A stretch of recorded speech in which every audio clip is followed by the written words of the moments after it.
G'day, I'm Mal from the Money Study, bringing you another episode in our daily Take 10 challenge, and we're up to number 12. It's called the three rules. Well, perhaps it's just three ideas rather than three rules, but anyway, we'll go through it. Before we do, there's the disclaimer: facts and figures, information only, it's not advice. Now, the first of these so-called rules is what they call the 25 times rule.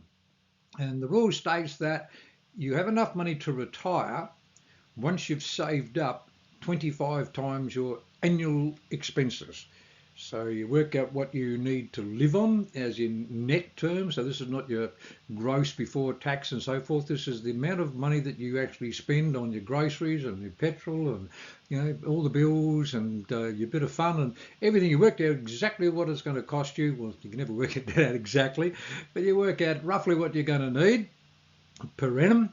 And then effectively multiply that by 25, and when you've got that dollar amount, in theory, the money should indeed last you, in theory, forever. Now, this is the with any rule, there's all sorts of ifs, buts, and whatever.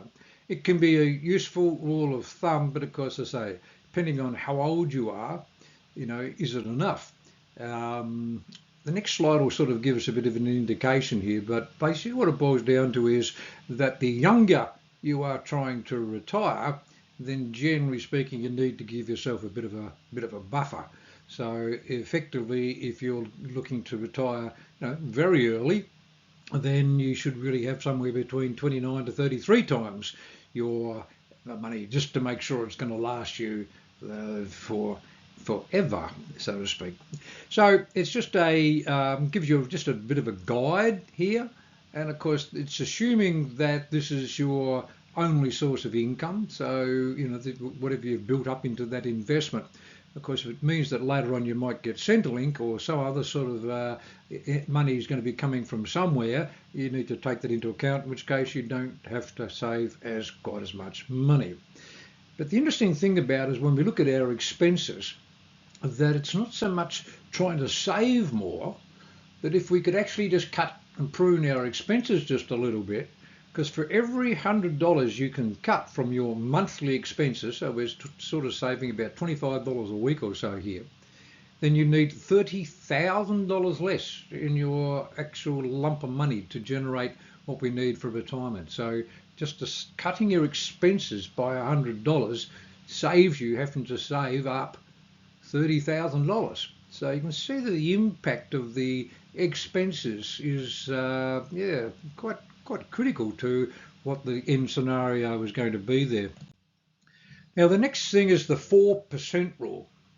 And in 1994, William Bergen had he did some modelling, and he took all the information about what the market had earned and what the inflation data was, and trying to work out exactly what would happen if a retiree was to pull out, say, 4% of his portfolio, of their portfolio.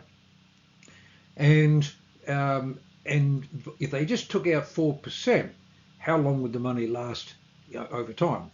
And he was quite convinced that the money would last at least 30 years if they just took out 4% of their portfolio. Now, of course, what's that portfolio actually earning is the interesting one, but he was basing it on a typical retiree style of portfolio there. And so, every year that 4% was actually going up with inflation. So it wasn't like over time that 4% was getting eroded. It was indeed, in theory, keeping up with inflation. And the reason that the previous slide was at 25 times is the fact that obviously, 4% of something multiplied by 25 times is 100. So effectively, this is what they're saying, that the 25 times what you need, and if you only take 4% of that, then effectively it's going to last you the time. Not a guarantee, of course. The whole problem of the world is that you could say, yep, I'm organised now, and the year that you start drawing down your money is the same year that we have a horrible share market and you're overexposed and you lose a lot of money, and all of a sudden your whole numbers are just thrown out the window. I'm a real party party pooper in some of these ways, but it is a case that, yep, if you can indeed, have a reasonably conservative portfolio, doing okay. Longer term, sort of these portfolios have been doing around about 6%. So you can see if a portfolio is making you 6 and you're only pulling out 4, then your portfolio would actually still grow. So if your portfolio is therefore earning you 4 and you're pulling out 4, well, you've still got your lump of money and so forth. It just comes down to what is this thing earning as to what indeed could you pull out of it to make it last the distance. So yeah, look, we can never really be 100% sure what's going to happen in the future.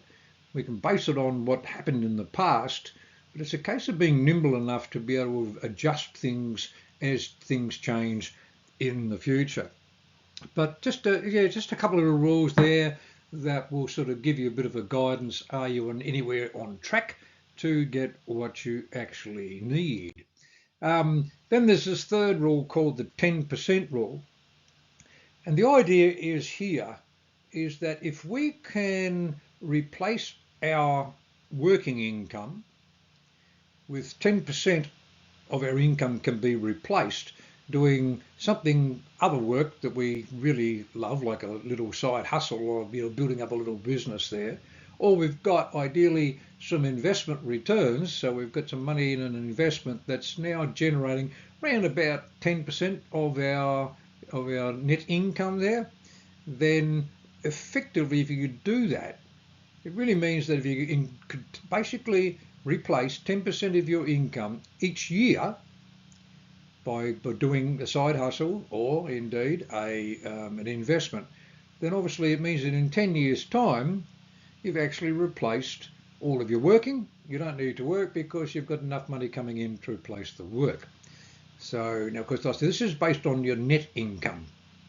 So we're not talking about your gross income. So your net income is after tax. So if you're earning 100,000, you might be bringing home around about 80,000. And so you need to replace 20% of that 80,000, and of course, if it's coming from investments, it would have to be the investments after the investment has also paid its tax. So you've got to take tax into consideration on both sides of the equation, what you're earning from work and what you are earning from your investments or indeed your side hustle there.